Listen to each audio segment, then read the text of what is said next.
إذا حصل على مدار السنوات من أول 2008 وحتى الآن حصل تطور في هذه المحاكم، مثلا حصل في كنوع من أنواع الدعم أكثر لمناخ الاستثمار؟ حصل دعم أكثر لأن في سنة 2019 صدر القانون 146 بتعديل بعض الأمور المتعلقة بالمحاكم الاقتصادية. بالزبط. عمل حوالي 7 تعديلات. هي دي يمكن الجزئيه اللي انا كنت عايزه اقف عندها، لانها اكيد هتبقى تعديلات مهمه في صالح دعم المستثمرين. ده طبعا بعد النجاح الاولي اللي المحكمه الاقتصاديه حظيت بيه من ضمن انجاز القضايا بشكل مرضي الى حد كبير في الحقيقه يعني.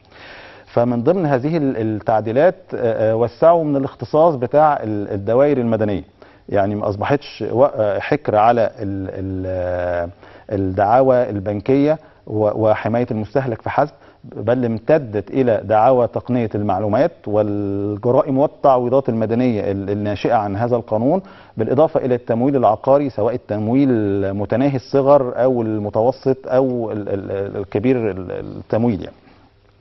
بالإضافة إلى عنيت المحكمة الاقتصادية بالاختصاص قانون مكافحة غسل الأموال وتمويل الإرهاب. وسعوا من نطاقات الأنزعة اللي بتختص بيها المحكمة الاقتصادية في الحقيقة، علشان خاطر بعد ما لقينا ان هي نجحت لحد كبير، فتشجيعا إضافة مزيد من التقاضي امام المحكمة الاقتصادية بما يشجع الاستثمارات، فالقانون جه ووسع نطاق اختصاص المحاكم الاقتصادية. ده من ناحية أولى.